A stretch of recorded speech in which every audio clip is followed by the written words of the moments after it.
Hey, hello there. I'm in the library currently looking through some stuff, trying to figure out what I was going to do today, and this is a have to today. Bad Bug Media Black Jackets is what we're going to be talking about. Before we get going too far on this one, I want to ask everyone, please, please, please, go ahead and hit that subscribe button so you don't miss out on any of these or any of my other things that I do on here. And please hit a like if you enjoy the show whenever it's done and all as well. I certainly appreciate that as well.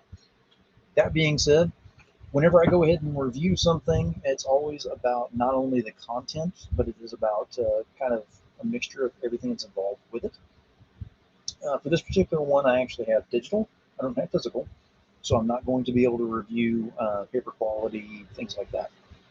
But going into it with content, with lettering, with dialogue, panels, is it a page turner, that kind of thing.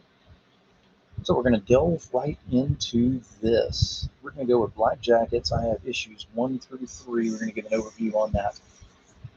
There will be spoilers involved, so keep in mind of that. So if you don't want to see spoilers, spoiler alert, spoiler alert, spoiler alert, spoiler alert. You have been warned.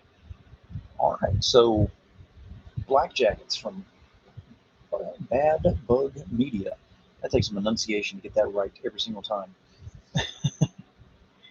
It is an interesting story.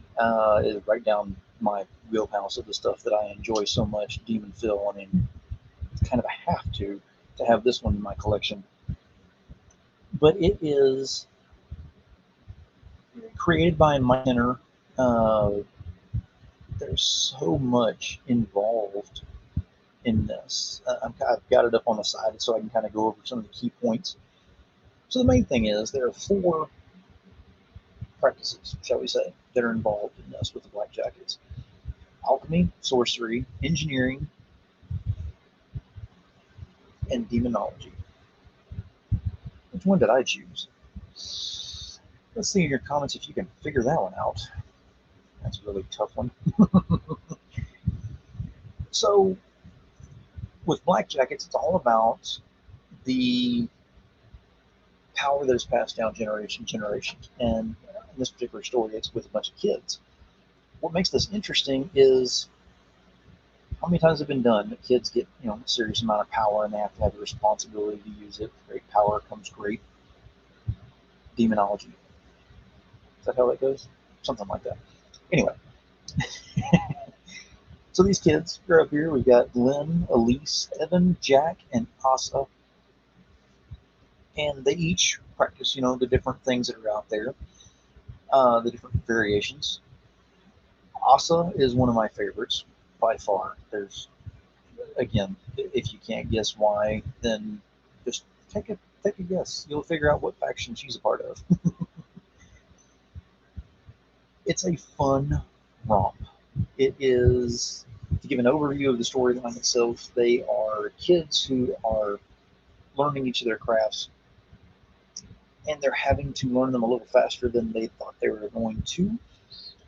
There's also the fact that should they have this much knowledge this soon because they don't know what to do with it and they don't know how to use it properly, shall we say. That being said, events are put into motion, which brings about the 9 sigils, or the sigils of the 9. I think it's sigils of the 9 is the correct wording on there. We put that. That's the top level. That's the bad guys. That's the ones that they have to know their crafts very well in order to not only protect themselves, protect the ones they love, but to go ahead and defeat them. So, moving through the story, there's a lot of the kids have to evolve on a very quick basis with what's going on. These are not things that they may have been taught in some of the books or whatever, but it's not quite the same. To just rush up and say, "I know engineering, I can take care of fixing this." Sometimes it works, sometimes it doesn't. So it shows the true human struggle that's involved in this as well, which is really nice how it was done. So in the first issue, they get their first obstacle, uh, which is a very large obstacle at that.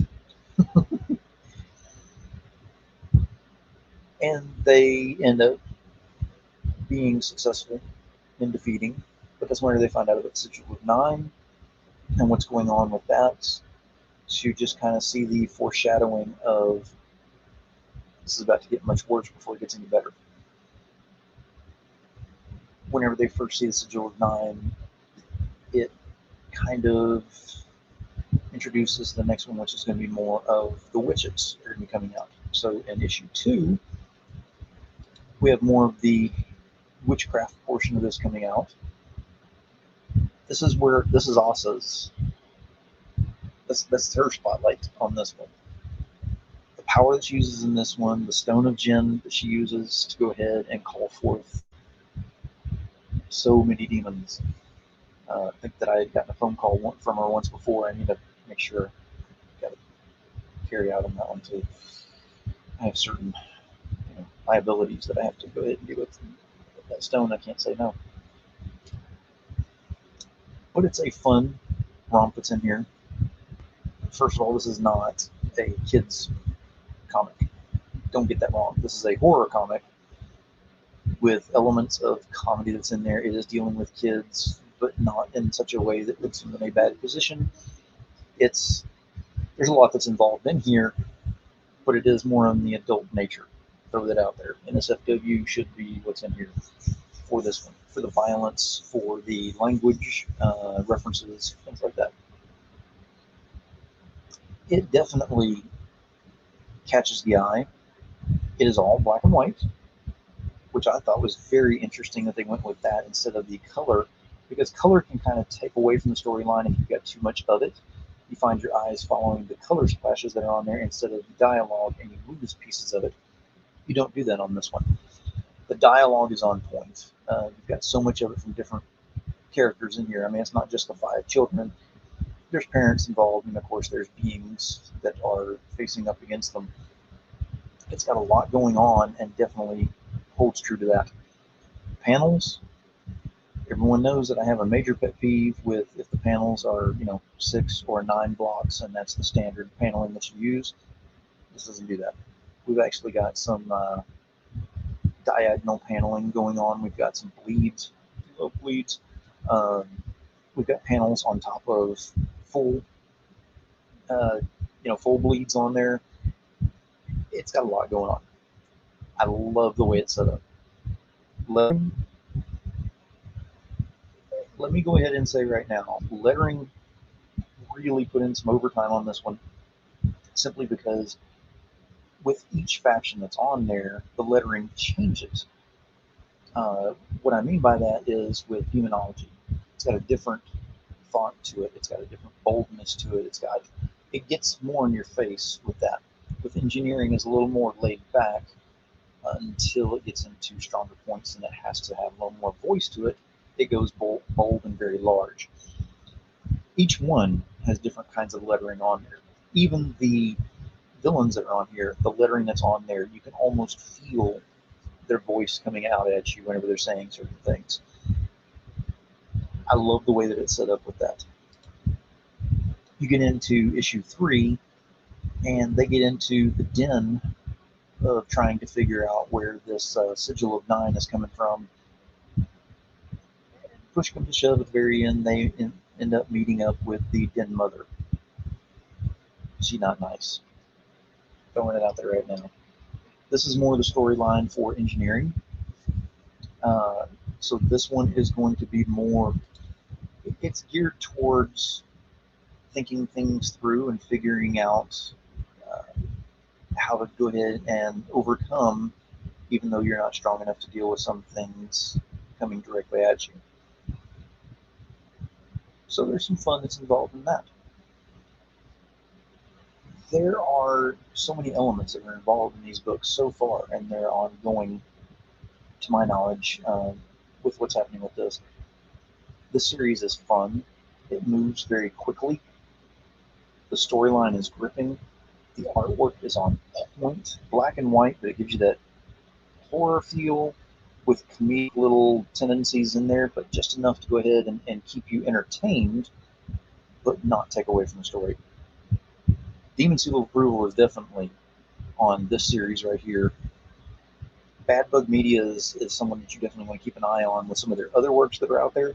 I will be doing reviews on some of their other works as well. There are some that I have in my personal collection. I'll have to dig those out of my books so I can have the physical copies and review those. But there are a lot of them that I have digital that I will be getting in physical simply because this is a production company that I'll be following very, very closely, and you should as well. I'm going to go ahead and throw that out there right now. So let me know what you thought. If you've got any comments on this, let me know, and we'll see if we can discuss about it. If you have read it and you would like to discuss further, like I said, I don't like to give too many spoilers. I'll give some on there. If you want to discuss in detail, reach out to me. Be glad to go ahead and do that. Aside from that, hey, if you, like it says right here, if you've got a book that you want to get reviewed, or you know someone who you'd like to have their stuff reviewed, let me know. Let me know in the comments. Reach out to me. Whatever you got to do. Links are embedded in the feeds, so if you need to get hold of me, you can. Until then, though, we're going to go ahead and close this one down for now. Thank you very much for being here. Like, subscribe, share, and join in for the next one. We pop at least one of these per week to go ahead and make it interesting out there. So until next time, go ahead and keep in mind, gotta go ahead and keep reading out there and keep it into y'all.